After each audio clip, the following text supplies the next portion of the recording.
Pokemon Black and Pokemon White were my very first Pokemon games. I say this because a trend I noticed with a lot of people's first Pokemon game is that it also tends to be their favorite. When Black and White originally came out, they were very controversial. It was the biggest shakeup we'd seen with Pokemon thus far. In response, a new breed of Pokemon fan was born, the Gen 1er. Gen 1ers are kids who grew up with Red and Blue and are now old enough to have nostalgia for them in their adulthood. Gen 1ers think that Pokemon should have stayed the way it was. For them, Pokemon is meant to be what it was 15 years prior. That's the truth, and nothing can change that. However, Game Freak didn't care. They saw that Pokemon had problems and had grown stagnant in certain ways. With this in mind, Game Freak sought to create their ideal Pokemon game, one that many consider a soft reboot. I've always liked Black and White, but the nostalgia I have for it won't affect a critical review.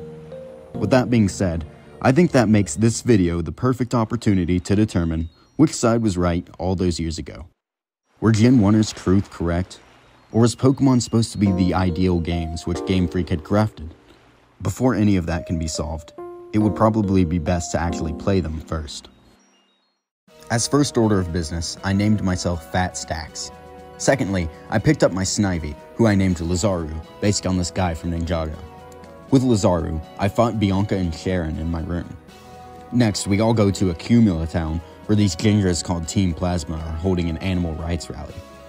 After the rally, this weirdo named N challenges us to a battle, and we beat him and move on to Stridson City. There, I fight Bianca and Sharon again, right before challenging and defeating the gym leader, Chili.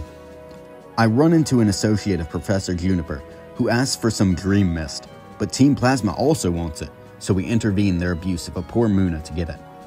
After all that, me, Sharon, and Bianca have yet another encounter with Plasma. I catch a Blitzel and named her Chris Rock before facing off against Plasma with her. My next stop was in Acrine City, where I have a fight with N and then the gym leader, Lenora, right after. Plasma once again steals some shit, but me and the next gym leader, Berg, stop their plans in Pinwheel Forest and I move on to Castelia City. In Castelia, Team Plasma steals even more shit, and me and Berg again stop them. I finally face Berg himself and beat him after a few attempts. After like our 4th trainer battles with Bianca and Sharon, I caught a Dwebble named Big Money in the Desert Resort. The next gym is in Nimbasa, but before I face it, we have to deal with Bianca's family drama. I get all that sorted out and have a pretty gay Ferris wheel ride with N before battling him to rid of Team Plasma and finally defeat Elisa with Big Money. Bitch. After all of that, I cross the drawbridge to get into Driftvale, where Team Plasma once again gets BTFO. While chasing them down, I caught a Vanillite and named it ICU, because that's where it'll be sending opponents Pokemon. With that out of the way, I clear Clay and his gym. To get to the next town, Mistarlton City, I had to beat up Team Plasma in Sharkstone Cave. Eventually, I made it through and went up to Celestial Tower to catch my final 2 Pokemon, my Litwick, Incendie, and my Elgyem, quirked up. Afterwards, I head on over to the gym and completely sweep Skyla for an easy victory. I then go to Icarus City via Swiss Mountain, where I face off against the gym leader, Bryson. I cleared the gym and went north to Dragon Spiral Tower. At the peak of the tower, we find N, who has just summoned Zekrom and is planning to use it to become the champion and impose Team Plasma's will on everyone. Several more encounters with Team Plasma later, and I'm at Opelucid City to fight the final gym leader and hopefully learn more about Zekrom's counterpart, Reshiram. Upon kicking Drayden's ass with ICU, I have all 8 gym badges and can make my way to Victory Road, but not before having one last battle with Sharon. After a relatively painless Victory Road, I go into the Elite Four, severely underleveled, and here's how it went. First was Marshall, who was done in by Lazaru and her Coil. Second was Caitlyn. I pretty much swept most of your team with Big Money and Incendie. Next was Grimsley, who gave some difficulty but was ultimately defeated by Big Money and Lazaru. Finally, I won against Chantel due to a combined effort of multiple team members. At last, we were at the champion, or so I thought. As it turns out, N had beaten me to Alder, and as he announces his victory, a big fucking castle appears out of the ground, and N tells me to challenge him there instead. We trek up the stairs of N's castle and reach his throne room. There, we reawaken and catch Reshiram before battling climatically against N. It took a couple of tries, but N eventually got a thorough defeat at the hands of me and my Pokemon. Upon realizing that his plan had all but failed, Getsus rushes in and challenges me himself. It was tough, but I beat him as well. And at last, Team Plasma was no more, and had seen a new way of thinking, and my journey was complete. The main thing I noticed here is that the core gameplay is pretty much the same as last generation. There are no big revolutionary changes to battling, catching, or exploring, but there is tons of polish on these key aspects that make it a much more enjoyable experience. First of all, it is so much faster than Gen 4. This is the speed Pokemon should go at, and I only really used the fast forward function of the emulator in sections where I had to meticulously grind before tough battles. That's a perfect segue to my first issue of Black and White, the leveling. For most of your journey, the developers did a pretty good job with keeping everything close to your level. But the Elite Four takes a massive jump, and I spent hours getting my team up to snuff. This goes back to my point that I've stated in multiple videos now about what I like to call artificial difficulty. Basically, over-leveling creates the illusion of something being difficult, when in reality, it's just that you'll have to spend more time grinding to even stand a chance against some of these teams. I'll end this complaint off by asking Game Freak to please actually make interesting strategies when you design opposing Pokemon teams. Okay, let's jump back into the good. There is a complete lack of HMs here, and this honestly feels like an overcorrection from Diamond, Pearl, and Platinum. Don't get me wrong, it's a breath of fresh air, and I definitely prefer this over the bullshit of the last couple of generations, but HMs did actually have some good aspects to it. I believe I said this in my Gen 3 review, but the idea of having this sort of progression system that slowly unlocks more of the region both in previous and new areas is a fine idea. It's the execution of HMs that made it bad. I guess what I'm saying is that there should be some sort of happy in-between that allows us to have the positives of HMs while exempting the needless inconvenience of the whole system as it is now. Another thing I'm not exactly satisfied with is the puzzles, or lack thereof. Because HMs aren't in the game, there are no strength puzzles throughout the main journey of Unova. Out of all of the HMs to remove, strength was on the bottom of my list. No boulder puzzles isn't a big deal, but even then, the puzzles they do give us are very lackluster. In fact, I would argue there are very few actual puzzles here at all. The gyms are all really cool designs, but only the last two are anything more than a curvy yet linear path. Besides that, the only environmental puzzles we got were also easy as shit. In synopsis, they should have done a lot more in this department. Speaking of the gyms, they're limited to a maximum of 3 team members. I would excuse it by saying it's because of the limited Pokemon selection, but that's not the case for each one. Last little complaint I want to get out is that the encounters feel way more likely in this game. I'm not sure exactly how true this point is, but it felt like I was getting them more often than in Platinum. This makes repels, once again, necessary for a fun experience in certain areas. Something about this game that's not really a positive or a negative is that it interrupts you a lot, with dialogue and cutscenes. It's done to enrich the plot and characters, so I don't see it as a bad thing, but maybe they could have been a little more sparing with it. Also, I always hear about how this is a problem with Sun and Moon, but here it's pretty much the exact same situation. Whatever, I'll save that argument for the Sun and Moon videos. Other than that, there's not a lot to talk about here. Certain stuff is made more convenient, like registering multiple key items and trainers that heal you mid-route, but really that's about it. Despite doing more complaining here than I thought I would, I'm gonna give this section a 90 out of 100. All of my issues were relatively small, and nothing that seriously dampened the gameplay experience. Okay, let's get the big part out of the way. Within the main story of Black and White, there are only Gen 5 Pokemon. To compensate for this, they added 151 new ones this time around. Because they added so many, there are guaranteed to be bad ones. But to my surprise, the good ones heavily outweigh these. The rest of the dex is filled with meh ones where you can tell they kinda ran out of steam. As someone who only ever uses native Pokemon anyway, the fact that old ones aren't available is something I can live with. However, this is an unbiased review, and I'm not going to ignore that excluding old Pokemon does somewhat limit how you want to play. This next point isn't exactly universe specific, but does anyone else feel like there are too many legendary Pokemon being introduced now? In my opinion, it should be 3 box legendaries, then 1 group of 3 or 4, and 1 mythical. Legendaries feel way less special when there's 100 of them. Not really a fan of many of the new ones added in Gen 5 either. What else can I say here? Emolga is an annoying little shit. Oh, and the Vanillite line is seriously overhated. Listen, I'm not saying it's perfect, but I hate the whole criticism about it being an ice cream cone. Has anyone ever considered that maybe, in the Pokemon universe, ice cream cones were based on Vanillites, and not the other way around? I mean, look at the two side to side and tell me someone just happened to invent this before they ever saw or heard of a Vanillite. Okay, tangent over.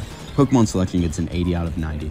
The wide variety of options is what makes up most of the points here. A good example of quantity over quality. I'm gonna try and keep it concise here, and it's really because there isn't a lot introduced in Gen 5. Let's go from most to least important. Firstly, there are 92 new moves, 10 new held items, 41 new abilities, and a few other things that will pretty much only affect competitive battling. All of these are welcome changes, but also additions that we expect from each new game. Then there's your typical quality of life and or extra shit.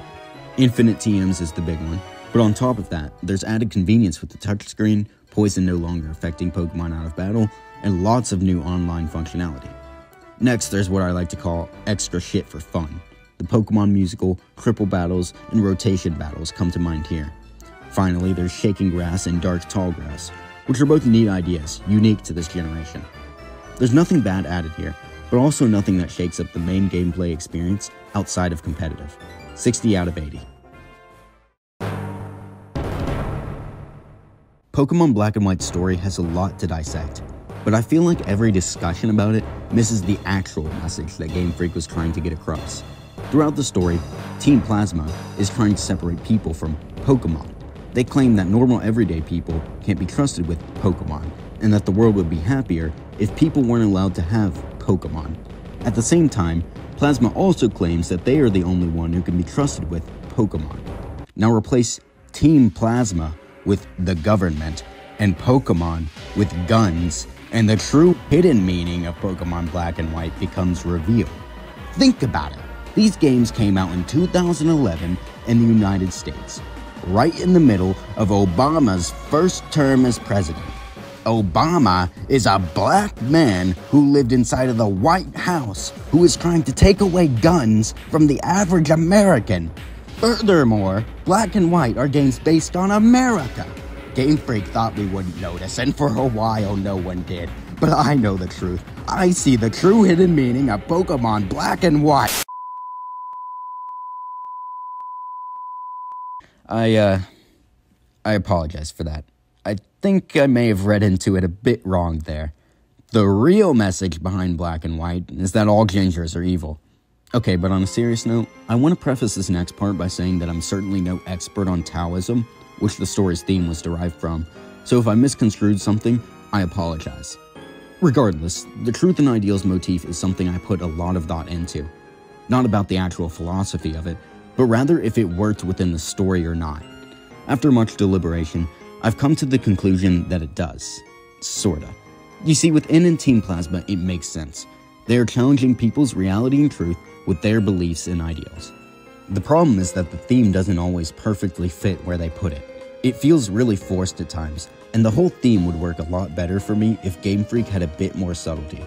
On the topic of Team Plasma, they're the best villains we've gotten so far. Even though it's clear to everyone but In that the whole liberation of Pokemon thing is just a way for Team Plasma to have absolute power, I think it's a really neat idea. My one gripe is that it could be better executed if everything wasn't so transparent and Team Plasma weren't blatant hypocrites. Again, some subtlety needed. On the other hand, maybe it's got something to do with Taoism that I'm too stupid to get. However, my running theory is that it's a case of Pokemon wanting to make obviously evil teams instead of doing something that could be more interesting. Now let's talk about the characters. There are 4 characters that had the most going on for them, so let's just go down the line and talk about each one. Sharon is not my favorite. I know there are some Sharon fans out there, so I won't say he's a bad character.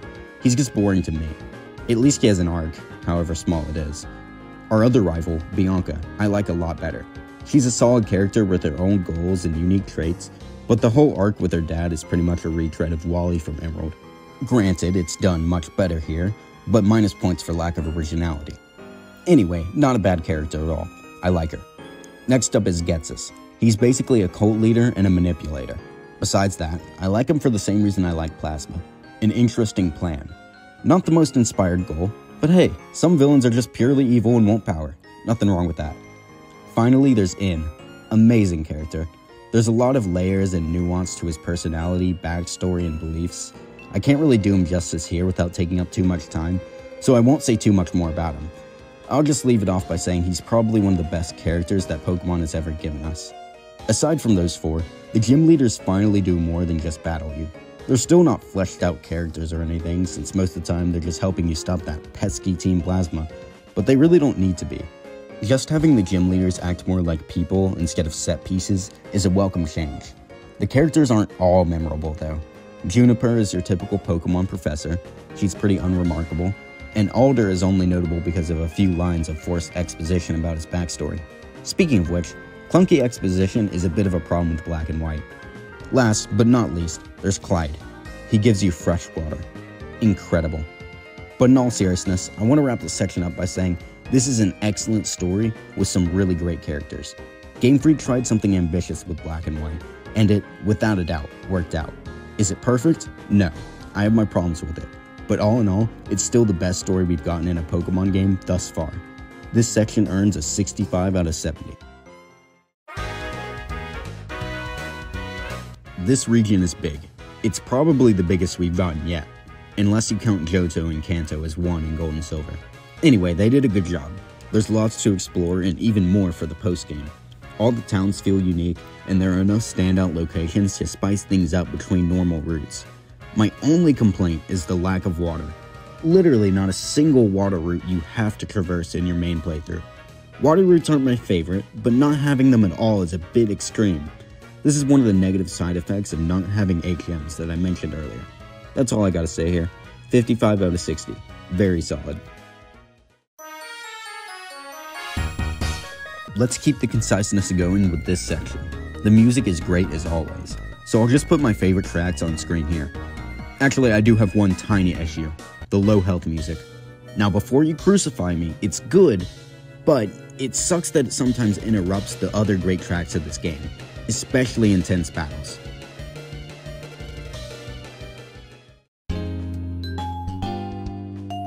Starting with what's most noteworthy, the limited 3D for this game is really charming. The graphics are finally something that looks modern. You could release this today and people would still be pretty happy with how it looks. Hell, some people actively prefer this to 3D. I disagree, but the fact people think that says something. Animated sprites are a particularly nice touch. Then there's the post-game. Since I don't have my friend here to help this time, I'll just say that it's on par with what we've come to expect from post-games this past couple of generations. It unlocks a good chunk of the region, there's Pokemon to catch, and there are plenty more battles to be had. Sorry if that sounds like I'm being lazy, but I don't think I need to deep dive into what's good about it, since it's the same reasons as Emerald and Platinum. Really, the only other thing I can say for this whole section is that there's still only 7 spaces for your name and 10 for your Pokemon.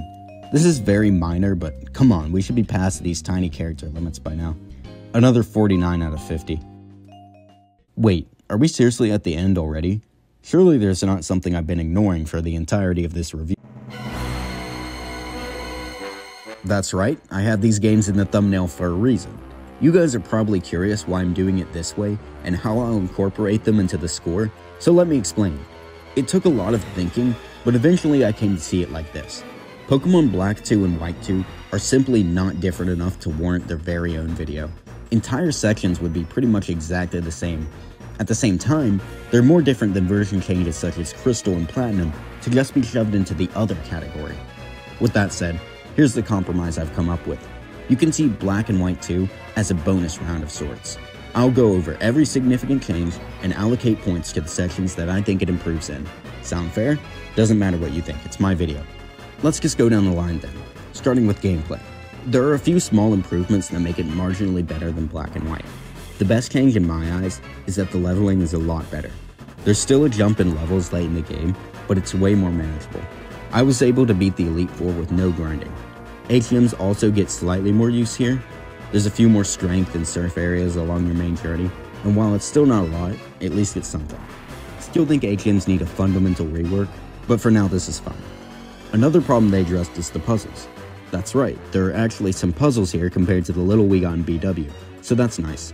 It's still not a lot of puzzles, but I'm not going to be a stickler about this point. Lastly, there are a lot more triple and rotation battles scattered throughout the game. This is nice, but I ran into a really bad glitch that soft locks you if 2 of your Pokemon get knocked out in the same round.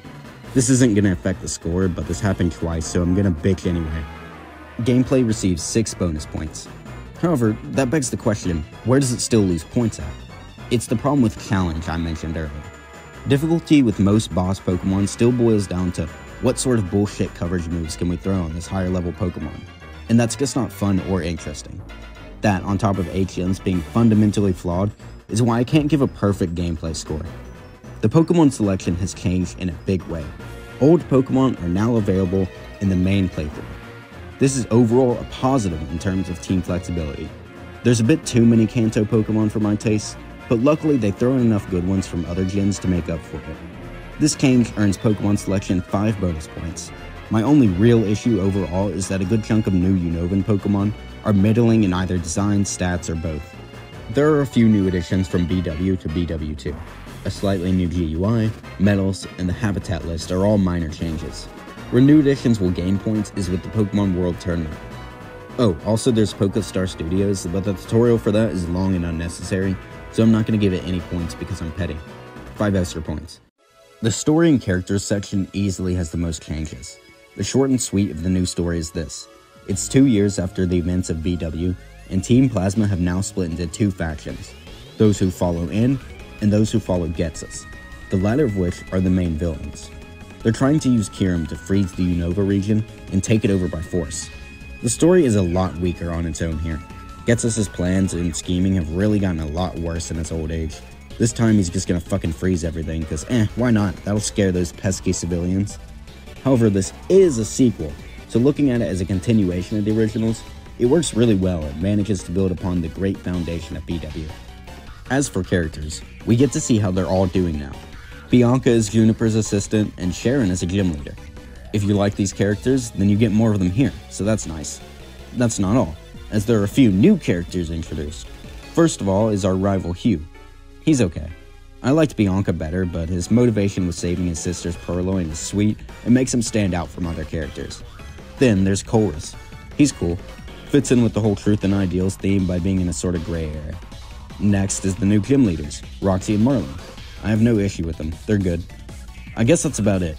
Gonna give story and characters 2 extra points. It's a good continuation, but I can't give many bonus points because it mainly just improves on what BW already does good. It still has the same problems with clunky dialogue and forgettable characters. The main difference with the region is that there are a lot of new locations, and we start off in a different town. All positive stuff, and they actually added water routes, which really helps the overall environment diversity. Gonna give this 4 extra points. Very close to perfect, but I can't say it's quite that good. Those are the only sections I needed to talk about. So now let's tally them up and see where Black, White, Black 2, and White 2 stand as a whole. In total, Generation 5 earned a whopping 470 out of 500, or a 94%. Going all the way back to the start of the video, who was really in the right? Gen 1ers or Game Freak? Truth or ideals? The answer is that this question is flawed. While it's extremely easy to see Gen 1ers as the bad demon I must prove wrong, and Game Freak as creative geniuses for making such an amazing game, the messaging of Black and White tells us that it's not as simple as that. Gen 1ers are not completely wrong. Certain parts of Pokemon can't change in order for it to truly be Pokemon. It's the reason we got a soft reboot with these games instead of a hard one. Pokemon would be, without a doubt, worse if Game Freak had done something drastic like put none of the previous 493 Pokemon in the game at all. Hell, even just excluding some is a poor decision, as I'll eventually talk about. On the other side of the coin, most people now see that Pokemon needed some big changes to keep it alive for the next generation of players. Without the unique and groundbreaking story Pokemon Black and White offers, it simply wouldn't be as good. Alright, I'm getting tired of the serious tone this video has taken. I'm not going to sit here and give you some overdone video essay like every other YouTuber. I'm here to give my thoughts. And what I think is that Yancey is a bit of a creep. She's some grown-ass woman spending her free time at work calling this little boy. You're telling me she couldn't take one afternoon to meet up with the character and get the X transceiver? No, I think she likes talking to this little boy. What a sick woman. Oh, she's the same age as our character. Wait, does that make me, the grown-ass man playing these games, the creep? That aside, I'm really excited to see where the series goes from here. We'll find out if my excitement gets squashed next time. when I review Pokemon X and Pokemon Y.